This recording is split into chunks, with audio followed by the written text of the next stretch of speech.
তিনি যখন কলকাতায় হেঁটে আসেন তখন তার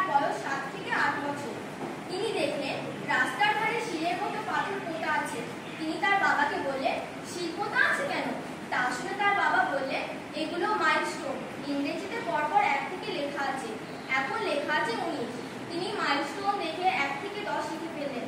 তিনি খুব আর্থিক কষ্টের মধ্যে থেকেও রাস্তার গ্যাসের আলোয় পড়ে প্রত্যেক পরীক্ষার প্রথম হতে এমন তীক্ষ্ণ ছিল তার মেধা। পাঠশালার শিক্ষা শেষ করে কলকাতার সংস্কৃত কলেজে ভর্তি হন 1829 খ্রিস্টাব্দের 1 জুন। কর্মজীবন: মাত্র 20 বছর বয়সে সংস্কৃত কলেজের পড়া শেষ করে প্রথমে ফোর্ট উইলিয়াম কলেজে শিক্ষকতা শুরু করেন। পরে সংস্কৃত কলেজে অধ্যাপক হিসেবে যোগ দেন।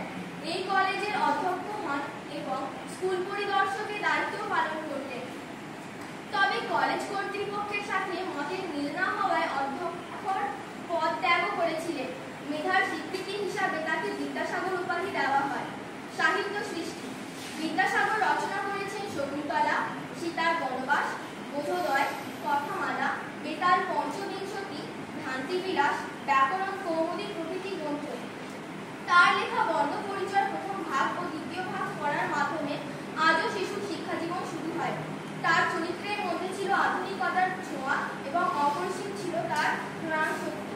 তিনি শুরু করেছিলেন প্রথাগত শিক্ষার পরিবর্তে যথার্থ শিক্ষা। তিনি চেয়েছিলেন পাঠ্যক্রম সংস্কার, সংস্কৃতের জটিল ব্যাকরণের সৃষ্টি, গণিতে ইংরেজির ব্যবহার, দর্শনে পাশ্চাত্য লজিকের প্রবর্তন প্রভৃতি। তিনি ছিলেন জাভির প্রথার বিরোধী। তিনি সংস্কৃত কলেজে ব্রাহ্মণোত্তর জাতির প্রবেশাধিকার ছিলেন। তিনি শুধু শিক্ষা সংস্কারে ব্যস্ত থাকলেন না, স্কুলের পাঠ্যের জন্য পাঠ্য বইও লেখেন। সমাজ সংস্কার: বিদ্যাসাগর শুধু শিক্ষা সংস্কার ছিলেন না বা বাংলা গদ্যের প্রচলনকর্তা ছিলেন না, তিনি ছিলেন মানব প্রেমী। তার চরিত্রের প্রধান বৈশিষ্ট্য ছিল তার মন অন্যায়ের কাছে বজ্র প্রতিম। দুঃখীর দুঃখে খুবই কমল।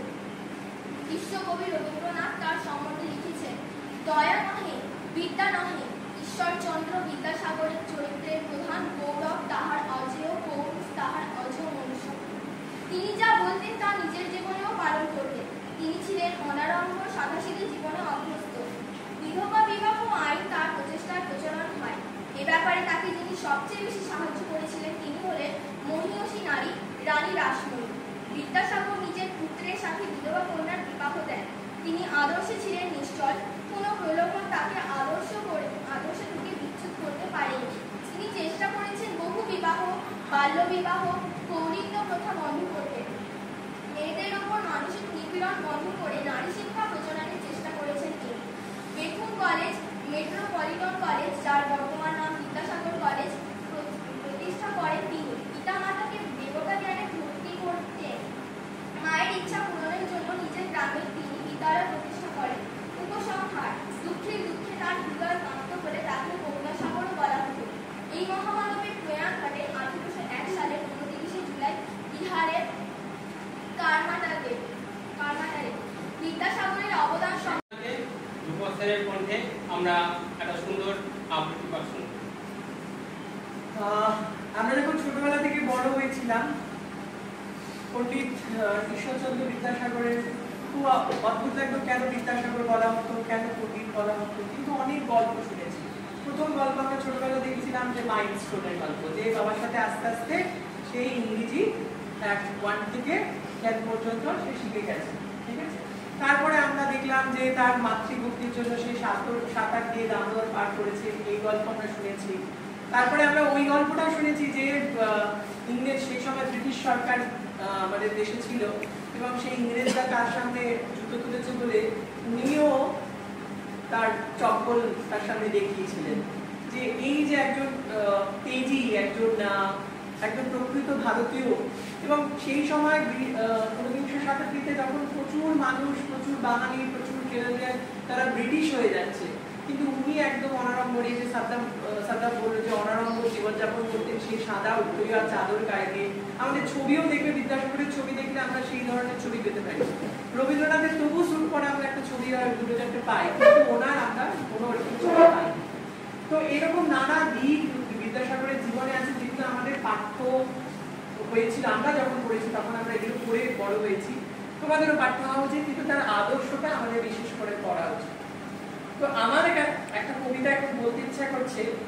এই আর একটা গল্প আমি একটু বলি, যে যখন বিধবা বিবাহ আইন তিনি চালু করতে চাইছেন, তিনি বারবার ব্রিটিশ সরকারের কাছে যাচ্ছেন, সমাজের কাছে আবেদন করছেন, সেই সময় বিধবা আইনের সপক্ষে হয়তো 357খানা সই তিনি কালেক্ট করতে পেরেছিলেন, কিন্তু 3000-এর বেশি সই বিধবা আইনের বিরুদ্ধে ছিল।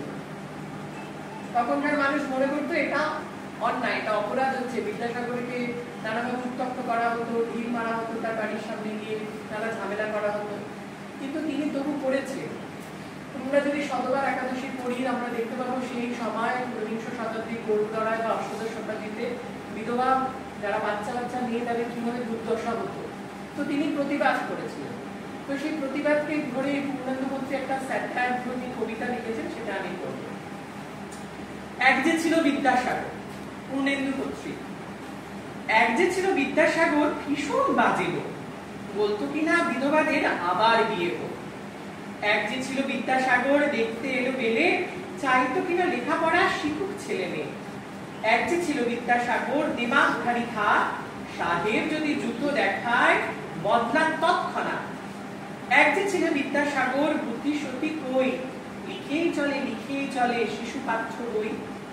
এক যে ছিল বিদ্যাসাগর, কপালে তার গেরো, ওষুধ দিয়ে বাঁচায় কিনা গরিব বর্গদের। এক যে ছিল বিদ্যাসাগর, মগজটা কি ফাঁকা, যে যেখানে বিপন্ন তার জোগানো চাই টাকা। কথা বলার যোগ্যতা যেটুকু আমি তোদের সামনে বলতে পারছি, এটাও ওনার জন্য। সব তো স্যারেরা বলেই দিয়েছেন, জীবনী সম্পর্কে নতুন করে বলার কিছু নেই। তোদের মতনই দু একটা সমাজ বিদ্যাসাগর মহাশয়েরা ছিল, তো তারই কয়েকটা অংশ আমি কি করব। রবীন্দ্রনাথ ঠাকুরের লেখা বিদ্যাসাগর চরিত্র থেকে দু একটা ঘটনা, উনি কতটা তেজি ছিলেন, কতটা জেদি ছিলেন এবং কতটা পরিশ্রমী ছিলেন। যে তেজ দুষ্টুমি সবই করতেন, তার পাশাপাশি কতটা পরিশ্রমী, কতটা কষ্ট করে আমি লেখাপড়া শিখেছি, তার কিছুটা অংশ আমি করছি। বিদ্যাসাগর তাহার বর্ণপরিচয়ের প্রথম ভাগে গোপাল নামক একটি সুবোধ ছেলের দৃষ্টান্ত দিয়াছেন। তাহাকে বাপ মায়ে যাহা বলে সে তাহাই করে। কিন্তু ঈশ্বরচন্দ্র নিজে যখন সেই গোপালের বয়সী ছিলেন, তখন গোপাল অপেক্ষা কোনো অংশে রাখালের সঙ্গে তার অধিকতর সাদৃশ্য দেখা যায়। পিতার কথা পালন করা তো দূরে থাক, পিতা যাহা বলিতেন ঠিক তাহার উল্টোটা করিয়া বসিতেন। শ্রীশচন্দ্র লিখেছেন, পিতা তাহার স্বভাব বুঝিয়া চলিতেন। যেদিন সাদা বস্ত্র থাকিত না, সেদিন তিনি বলিতেন, আজ ভালো কাপড় পরিয়া কলেজে যাইতে হইবে। তিনি হঠাৎ বলিতেন, না, আজ ময়লা কাপড় পরিয়াই যাইবে। যেদিন বলিতেন আজ স্নান করিতে হইবে, শ্রবণ মাত্রই দাদা বলিতেন যে আজ স্নান করিব না। পিতা প্রহার করিয়াও স্নান করাইতে পারিতেন না। সঙ্গে করিয়া টাকশালের ঘাটে নামাইয়া দিয়ে দাঁড়াইয়া দিতেন। পিতার চট চাপড় মারিয়া জোর করিয়া স্নান করেন। 5-6 বৎসর বয়সের সময় যখন গ্রামের পাঠশালায় পড়িতে যাইতেন, তখন প্রতিবেশী মথুর মণ্ডলের স্ত্রীকে রাগাইয়া দেবার জন্য যে আচরণ তিনি করিতেন, তা এখন রাখালরাও বোধ করি করেন। নিরীহ বাংলাদেশে গোপালের মতো অবধ ছেলের অভাব নাই, কিন্তু ক্ষীণতেজ রাখালদের এবং জীবনী লেখক ঈশ্বরচন্দ্রের মতো দুর্দান্ত ছেলের প্রাদুর্ভাব হইলে বাঙালি জাতি শীর্ণ এই অপবাদ খোঁজে না। কিন্তু একটা বিষয়ে রাখালের সঙ্গে জীবন চরিত্রের লেখকের সাদৃশ্য ছিল না।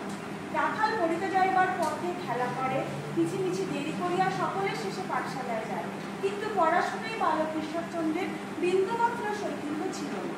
প্রবল জেদের সহিত তিনি পিতার আদেশ ও নিষেধের বিপরীত কাজ করিতে প্রবৃত্ত হইতে সেই দুর্দম জেদের সহিত তিনি পড়াশোনাও করতেন। সে এক প্রতিকূল অবস্থার বিরুদ্ধে নিজের জিদ রক্ষা। ক্ষুদ্র এক হয়ে ছেলেটি মাথায় এক মস্ত ছাতা তুলিয়া তাহাদের বড় বাজারের বাসা হইতে পটলডাঙ্গা সংস্কৃত খবরে যাত্রা করিতেন। লোকে মনে করিত একটি ছাতা চলিয়া যাইতেছে। এই দুর্জয় বালকের শরীরটি খর্ব শীর্ণ, মাথাটি প্রচণ্ড। স্কুলের ছেলেরা সেই জন্য তাহাকে যশুরে কই এবং মাঝে মাঝে অপভ্রংশে পশুরে জয় করিয়াও ঠাকাইত। তিনি তখন তোতা ছিলেন, রাগিয়া চুপ করিয়া থাকিতেন। এছাড়া যেটা এই বালক রাত্রি 10টার সময় শুনতে যাইতেন, পিতাকে বলিয়া যাইতেন রাত্রি 2 প্রহরের সময় তাহাকে জাগাইতেন। পিতা আরমানি গির্জার ঘুরিতে বালকা রাজনী ঈশ্বরচন্দ্রকে জাগাইতেন। বালক অবশিষ্ট রাত জাগিয়া পড়া করিতেন। ইহাও একদয় ছেলের শরীরের প্রতি জীব, শরীরও তাহার প্রতিশোধ নিতে ছাড়িত না। ইহার উপরেও গৃহকর্ম ছিল। বাসায় তাহার পিতা ও মধ্যম ভাতা ছিলেন, রাজদাসী ছিল না। ঈশ্বরচন্দ্র 2 বেলা সকালে রন্ধন কার্য করিতেন। সহোদর শঙ্কুচন্দ্র তাহার বর্ণনা করিয়াছেন। প্রত্যুষে নিদ্রাভঙ্গ হইলে ঈশ্বরচন্দ্র কিয়ৎক্ষণ পুস্তক আবৃত্তি করিয়া গঙ্গার মধ্যে স্নান করিয়া কাশীনাথ বাবুর বাজারে বাটা মাছ আলু পটল তরকারি গল্প রাখতেন, বাটনা বাটিয়া উনুন ধরাইয়া রন্ধন করিতেন। বাসায় তাহারা চারিজন খাইতেন। আহারের পর উচ্ছিষ্ট মুক্ত বাসন ধৌত করিয়া তবে পরিবার অবসর কাটিতেন। পাঠ করিতে করিতে স্কুলে যাইবার পথে চলিতে চলিতে পাঠ অনুশীলন করিতেন। এই তো অবস্থা।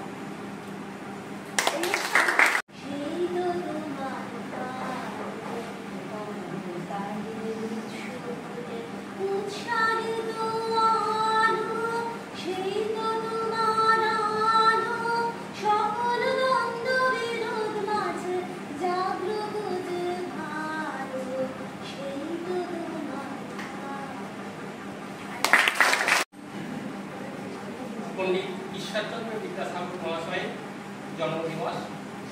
প্রথমেই তার শ্রীচরণে আমার হৃদয়ের প্রণাম এবং আমার প্রার্থনা, আমরা তাকে বিদ্যার সাগর হিসেবে জানি। তার এই সাগরের একটু জ্ঞান, একটু দয়া, একটু করুণা যেন তিনি আমাদের দিকে প্রদান করেন। বেশ, আমার বক্তব্য, তোমরা যারা উপস্থিত আছো ছেলে মেয়েরা ক্লাস 5, 6, 7, 8, 9, 10, প্রতি বছরই তোমরা দেখো আমরা কিছু না কিছু অনুষ্ঠান করেই থাকি। বিদ্যাসাগর, বিবেকানন্দ, নেতাজি, স্বাধীনতা দিবস, 15ই আগস্ট। কিন্তু একটা প্রশ্ন মাথায় আসে, প্রতি বছরই এগুলো হয়, চলে যায়, আবার আসে। তো প্রশ্ন হচ্ছে, প্রতি বছর আমরা এগুলো পালন করছি, কিন্তু কেন করছি এবং কি শিখছি? আমরা আজকের দিনে এই পণ্ডিত ঈশ্বরচন্দ্রের জন্মদিন পালন করছি। আবার 2025-এও আমরা এই দিনটা একইভাবে পালন করব। কিন্তু কেন? এই যে মহান মহান ব্যক্তিত্ব, তাদের কার্যকলাপ, তাদের চরিত্রের গুণাবলী,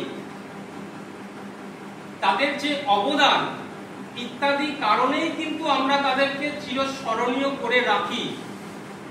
চিরস্মরণীয় করে রাখি বলাটাও ভুল হবে, তারা নিজেদেরকে চিরস্মরণীয় করে রেখেছেন, কৃতিত্ব ওনাদের। আমরা কিন্তু তাদেরকে চিরস্মরণীয় করে রাখি না। ওনারা ওনাদের কার্যকলাপের মাধ্যমে চিরস্মরণীয় হয়ে আছেন এবং থাকবেন। আজকে আমি আছি, তোমরা আছো, থাকবো না আমরা, কিন্তু তেনারা অবিস্মরণীয় হয়ে থাকবেন। আজকে তোমরা ছোট্ট ছোট্ট ছেলে মেয়েরা, পণ্ডিতজিও এরকমই একজন ছোট্ট ছিল, ছিল না? তো আমরা চাইবো, আমরা যারা মাস্টারমশাইরা আছি, দিদিমণিরা আছি, তোমাদের মধ্যে থেকেও এইরকম বিবেকানন্দ, বিদ্যাসাগর, নেতাজি তৈরি হোক। এইটাই তো আমাদের স্বপ্ন, আমাদের আশা, তাই নয় কি? এইবার প্রশ্ন, আমরা যদি তোমাদের একটা কল দিয়েছিলাম ওদের দিকে, ঘুরিয়াবাসী আমার কাছে লাস্টে পাঠিয়ে দিল। যাই হোক, যখন বললো দু চার কথা, মোটামুটি আমাদের দিদিমণিরা তারপরে সাদা যা বললো, তারপরে তার কিছু বলা থাকতে পারে না। আমি শুধু এটুকুই বলি, বাবা ওই ফেসবুক, হোয়াটসঅ্যাপ, তারপরে কি রিল বানাস, ইনস্টাগ্রাম, হ্যাঁ, এটা তো ওনার সময় ছিল না, ফলে উনি হয়তো এগুলো নিয়ে বলেননি কিছু। তো আমরাই নয় তাদের একটুখানি মানে ধারাবাহিকভাবে এগোচ্ছি। তো আমরা বলছি, বাবা ওইগুলোকে ছেড়ে একটুখানি পড়াশোনাটা কর, ওতে খুব একটা কিন্তু লাভ নেই। হয়তো একটা মানে সাময়িক একটা খুব আনন্দ হয়, যেমন ফুটবল খেললে হয়, গোল দিতে পারলে বেশ ভালো লাগে, তাই না? তো এগুলো একটুখানি ছড়িয়ে রাখ, যখন বড় হবি তখন যা করার করিস, এখন অন্তত একটুখানি ওই যে ভদ্রলোকের ছবিটা রয়েছে যার জন্য আজকে আমরা এখানে, না হলে হয়তো আজকেও আমরা কারোর কাছে গিয়ে আঙুলে ছাপ দিয়ে আজকে হয়তো টাকা তুলতাম। হ্যাঁ, আজকে যে তোমাদের দিদিমণিরা রয়েছে তারা যে আজকে বাড়ি থেকে বাইরে এসছে, নাহলে তো ধর্ম নির্বিশেষে সবারই তো সেই একটা মাথায় একটা অবগুণ্ঠন দেওয়া ছিল, তো সেটা থেকে তারা বেরিয়ে এসছেন, বেরিয়ে এসে আজকে তোমাদের পড়াচ্ছেন। তো আমার মেয়েরা রয়েছে এখানে সবাই, অজয় স্যার বললেন তোমাদেরকে, ছেলেদেরকে উদ্বুদ্ধ করার চেষ্টা করলেন যেভাবে তোমরা আমাদের বিবেকানন্দ বা আমাদের সুভাষ বোস, বিদ্যাসাগরের আমাদের অনুপ্রেরণায় তোমরা দীক্ষিত হও, তেমনি মেয়েদেরও বলি আমাদের বাংলা কথা ভারতবর্ষে তো মেয়েরা কিছু কম যায়নি, সেটা আমাদের সেই তোমার ইংরেজদের সঙ্গে লড়াই করা সেই কি যেন সেই ঘোড়া নিয়ে লাফিয়ে পড়েছিল রানী লক্ষ্মীবাই। তাই তোমরাও, আমার মেয়েরাও কিন্তু সেই রানী লক্ষ্মীবাইয়েরই বংশধর, তাই না? আজকে আমাদের বেঙ্গলে একমাত্র মহিলা, তাই তো, যিনি আমাদের এখান থেকে নোবেল প্রাইজ পেয়েছিলেন। কি যেন নাম? কি যেন নাম? আমাদের বাংলাদেশের জড়িত, কলকাতায় জড়িত, কি যেন নাম ছিল? এ বাবা, এ কি আমার মেয়েরা ভুলে গেছে? সেই একজন বয়স্ক মানুষ ছিলেন না, একজন বয়স্ক মানুষ ছিলেন না, নোবেল প্রাইজ পেয়েছিলেন, কি যেন নাম? ভুলে গেলে কি করে হবে? মাতঙ্গিনী হাজরা ছিলেন, কিন্তু ইংরেজদের গুলি খেয়েছিলেন সামনে, তাও পতাকা ফেলতে দেননি, ভারতবর্ষের পতাকা, তাই না? তাই এই যে মানুষগুলো, তারাই তো আমাদের তাদেরই উত্তরসূরি। তাদের সেই জায়গাটা আমরা রাখবো না, নাকি রিলের সামনে লাফালাফি করবো?